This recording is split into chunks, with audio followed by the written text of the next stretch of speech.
भाई साहब चैप्टर की स्टार्टिंग उसी सीन से होती है जहाँ पर हमारा जैंग सीजन की तो आंखें बंद हो चुकी होती है, वह बेहोशी हो चुका होता है। उसके बाद हमें एक हॉस्पिटल का सीन दिखाया जाता है जहाँ पर हमारे सीजन की आंखें खुलती हैं। वह नोटिस करता है कोई तो उसकी बेड के बगल में लेट रहा है, जो कि अपने आंखों को मलते हुए हमारे सीजन की तरफ ही देखता है, जो कि और कोई नहीं बल्कि होती है गाहुन। वह कहती है तो क्या तुम जग आए। वे दोनों ही हॉस्पिटल से साथ बाहर निकलते हैं। हे गाहुन, रुको, तुम्हारे बालों को क्या हुआ? क्या ये थोड़े अजीब दिख रहे हैं तुम्हें?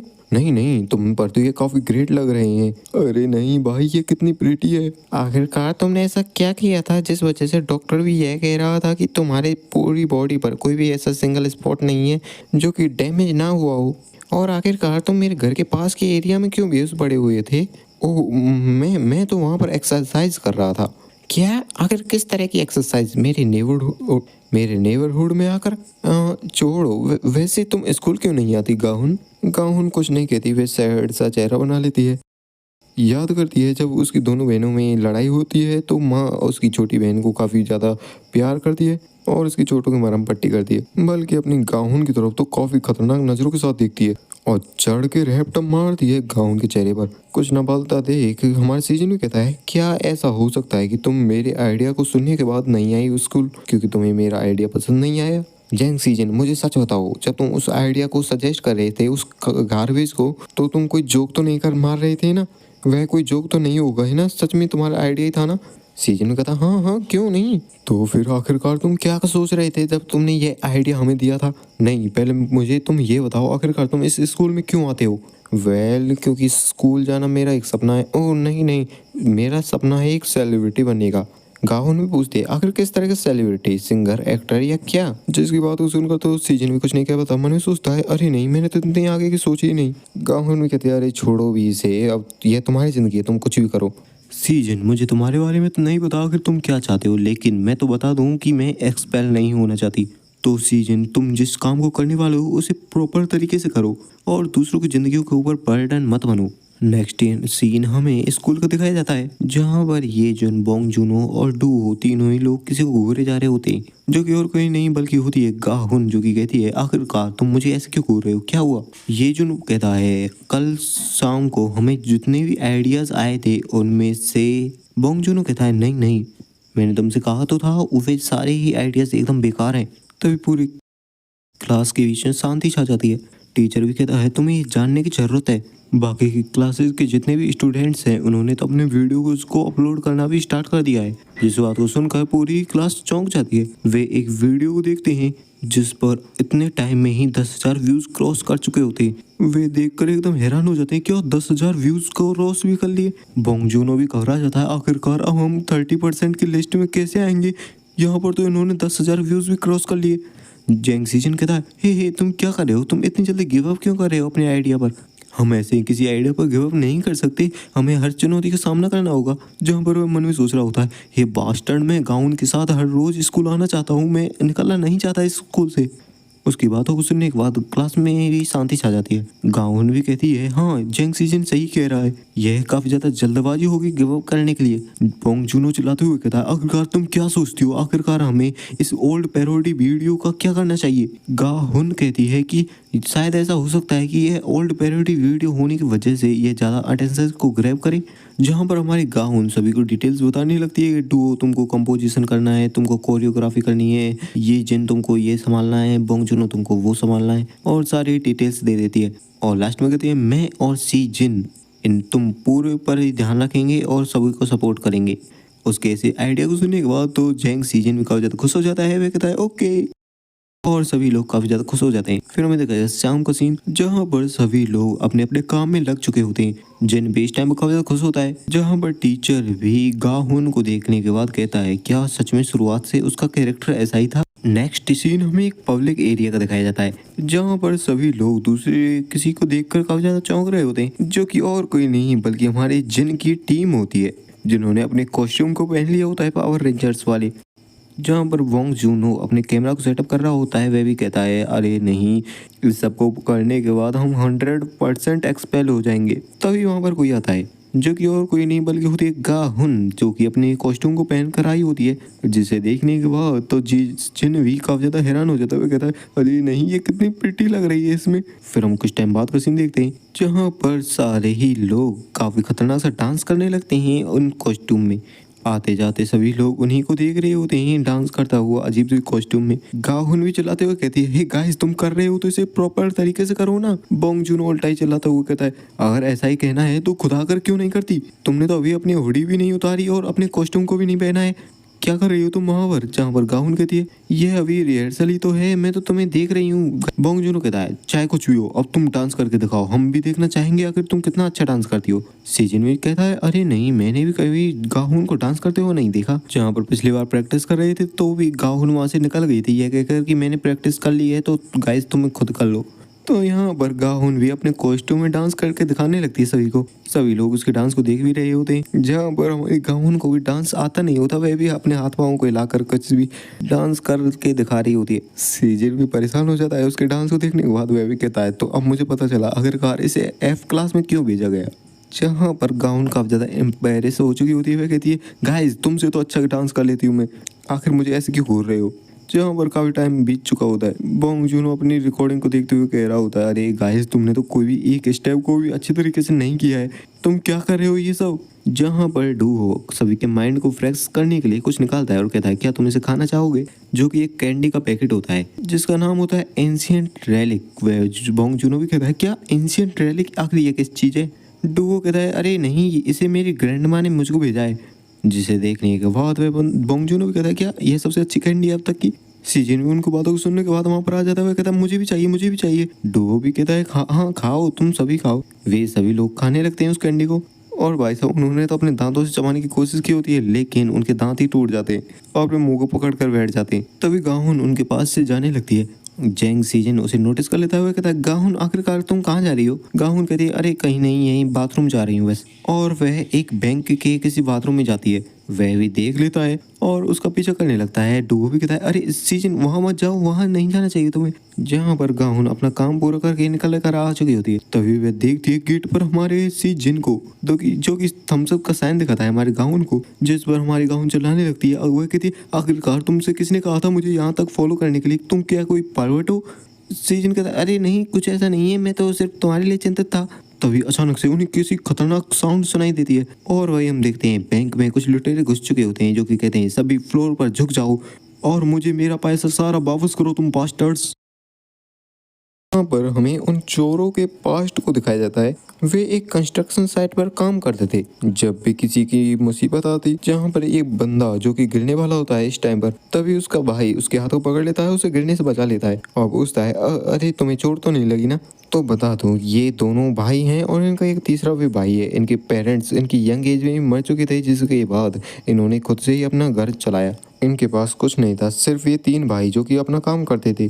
ये कुछ नहीं चाहते थे, बस एक घर चाहते थे जिसमें ये तीनों भाई एक साथ रह सकें काफ़ी आराम की ज़िंदगी के साथ, जिसके लिए ये डेस्परेटली होकर भी काम करते थे।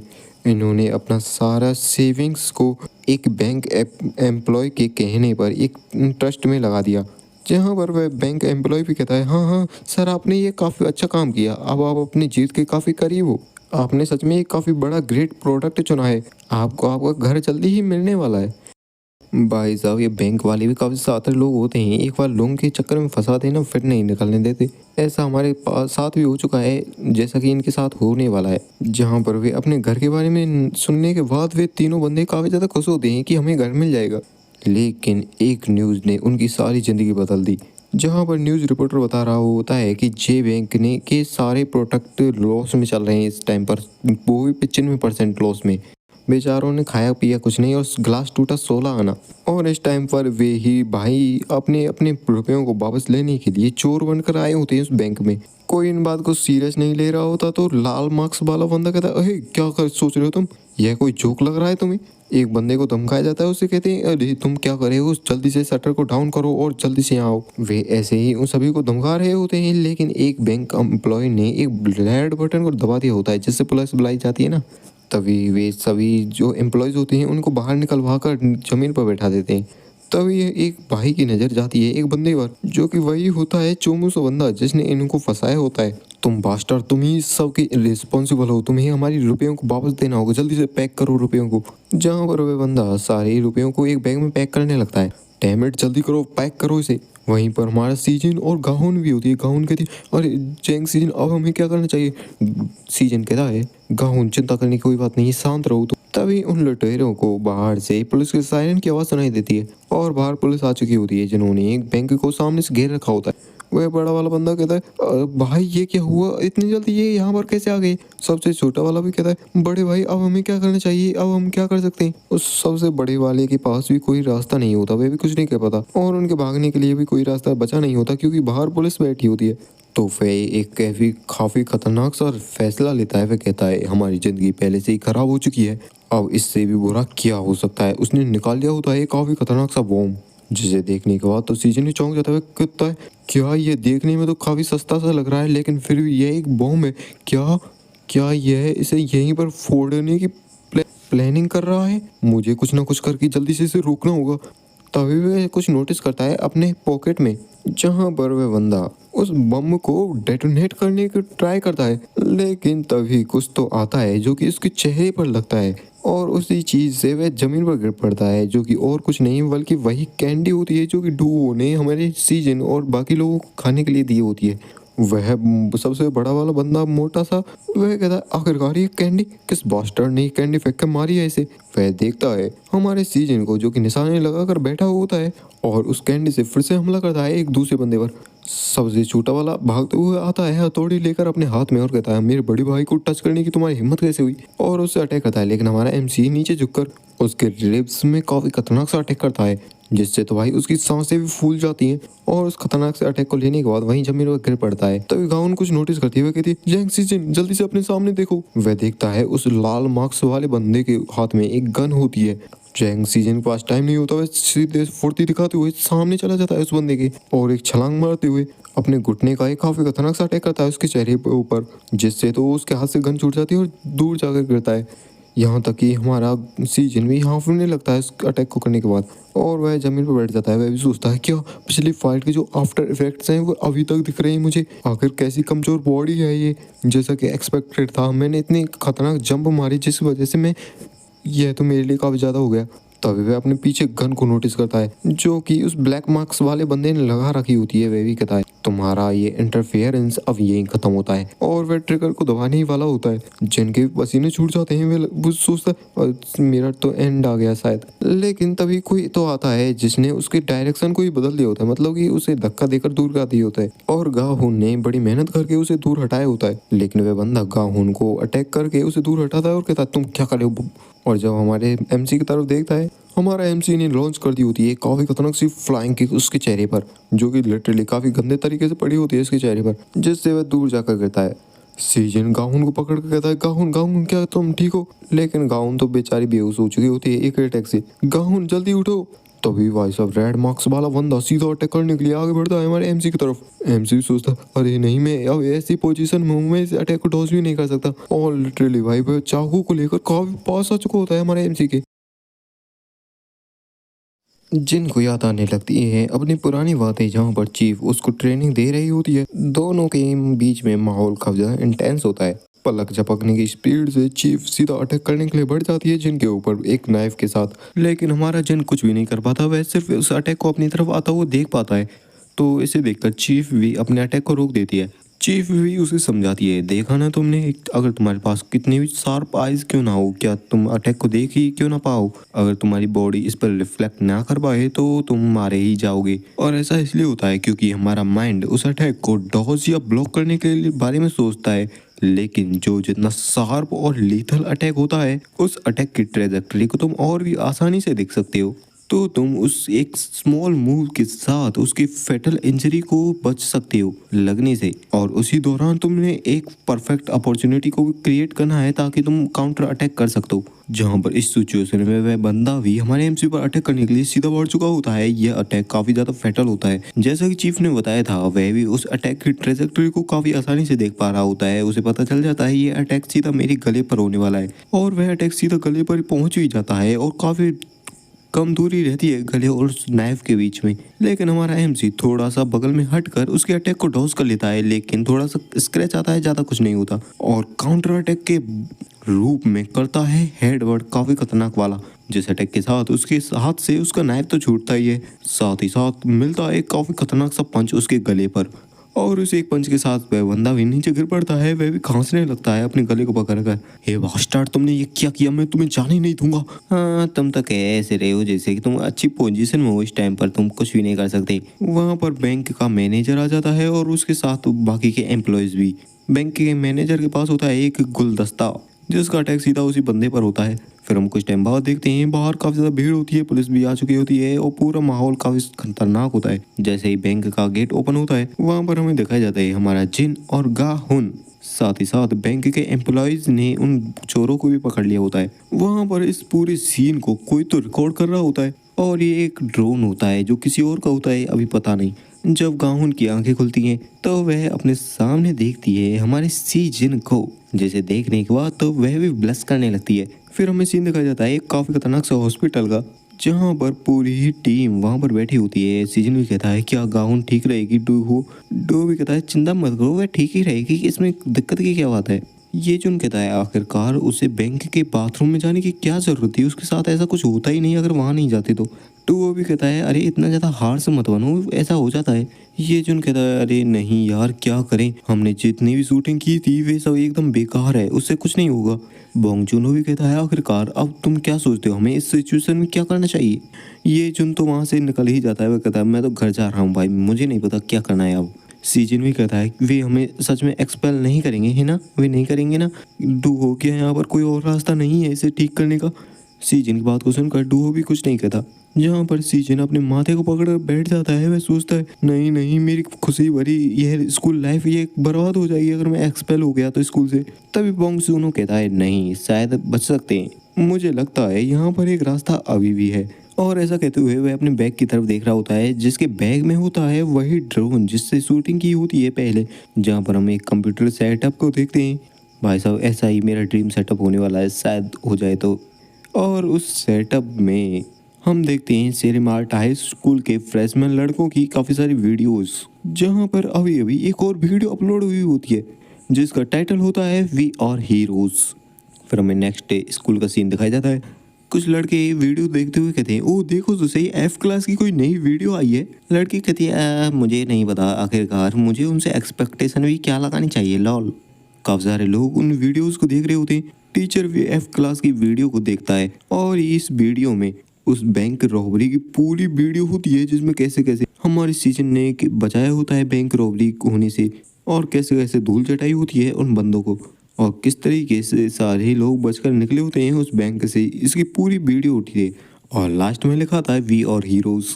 टीचर भी इस वीडियो को देखने के बाद काफ़ी ज़्यादा खुश हो जाते हैं। जहाँ पर तो अभी इस वीडियो पर 137 व्यूज़ होते हैं, फिर बढ़ने लगते हैं, पहले 138, फिर 171, फिर 6993, और भाई साहब बढ़ते बढ़ते 1.1 लाख तक पहुँच जाते हैं। ना जाने मेरी वीडियो कब पहुँचेगी। बंदों को यकीन नहीं हो रहा होता उनकी पहली ही वीडियो हिट हो चुकी है।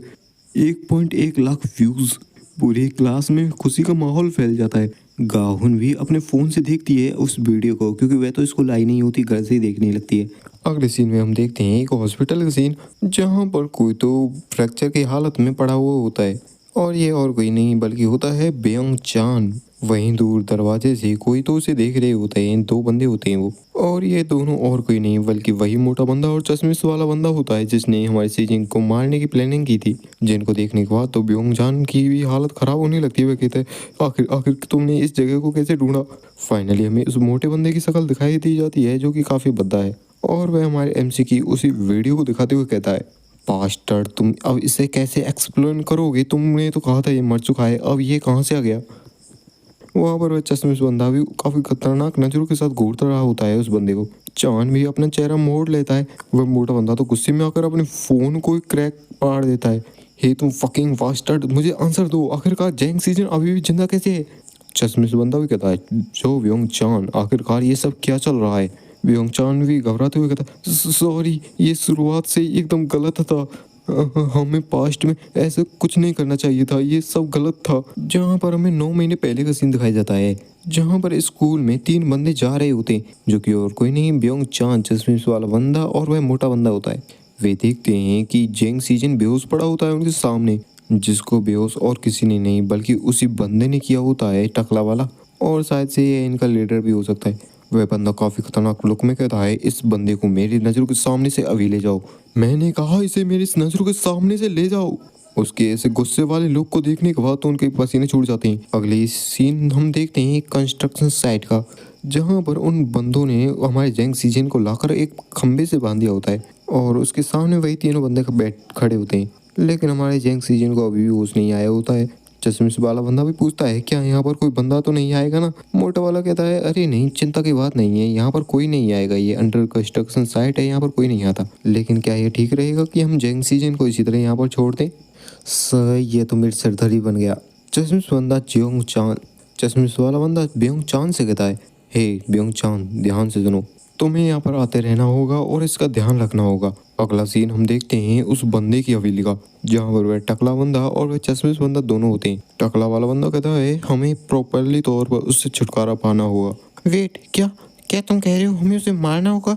तो तुम क्या सोचते हो हमें क्या करना चाहिए? अगर उसने एक भी बार अपना मुंह खोल दिया तो हम सभी लोग फंसेंगे एक लंग से। और क्या तुम्हें क्या लग रहा था सिर्फ तुम ही फंसोगे? इसमें हम सब फंसे जाएंगे। और तुम्हें इसके बारे में पता होना चाहिए जी सेओंग मिन। जिसकी बात हो सुनकर जी सेओंग मिन भी शांत हो जाता है। और हाँ, सिर्फ इसी एक चीज़ को तो तुम्हें हैंडल करना है, सही तरीके से करना। और वैसे भी जब तुम इसको अच्छी तरीके से हैंडल कर लोगे तो मैं तुम्हें सब कुछ दूंगा, मनी पावर सब कुछ। आखिर तुम्हारा इस बारे में क्या ख्याल है? चश्मे वाला बंदा भी समझ जाता है, कहता है ठीक है मैं समझ गया, और वहाँ से निकल जाता है। और वह काफ़ी खतरनाक अंदाज में कहता है, यह भी ध्यान रखना कि उसके इंस्टाग्राम अकाउंट को डिलीट कर देना और उसके फ़ोन से भी छुटकारा पा लेना। नेक्स्ट सीन में हम तीनों बंदों को देखते हैं जो कि मीटिंग कर रहे होते हैं। वह चश्मे बंदा कहता है, तुम समझ गए ना मेरा क्या मतलब है? फिर भी ये सही नहीं है, आखिर हम किसी एक ऐसे पर्सन के साथ कैसे कर सकते हैं ऐसा? इसीलिए मैं कह रहा हूँ तुमसे, चाहे हमें जैसे जैंग सीजन को धमकाना पड़े या फिर उसे कहीं और ले जाना पड़े, कुछ भी करना पड़े, लेकिन उसे समझाना होगा। सबसे पहले हमें उसको ड्रॉप आउट दिलाना होगा, उसके बाद उसे सभी की नज़रों से दूर कहीं और भेजना होगा। ब्योंग चान भी कहता है, तुमने कहा कि वह उसे मरवाना चाहता है, लेकिन अगर उसने बाद में पता चल गया कि जैंग सीजन अभी भी जिंदा है तो वह क्या करेगा? चश्मिश वाला बंदा भी कहता है, अरे इसके बारे में चिंता मत करो, अगर मैंने एक बार कह दिया कि वह मर चुका है तो वह भी विश्वास कर ही लेगा। तो ब्योंग चान, तुम्हें इसकी रिस्पॉन्सिबिलिटी लेनी होगी कि तुम जैंग सीजन को कन्विंस कर लो इसके लिए।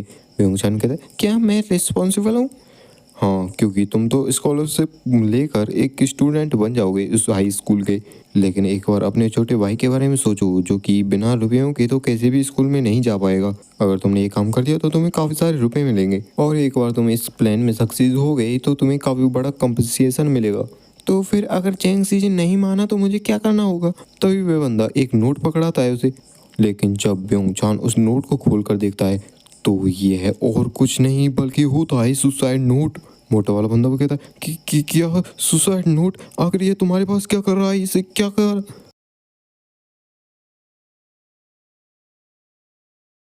ब्योंग चान भी कहता है, मुझसे ये मत कहना। चश्मिश बंदा भी अपने चश्मों को सही करते हुए कहता है, हाँ, अगर वह सही से नहीं माना तो हमें इतना दूर भी जाना पड़ सकता है। और इसी के साथ ये चैप्टर यहीं एंड होता है। वीडियो को लाइक चैनल सब्सक्राइब कर देना। Thanks for watching.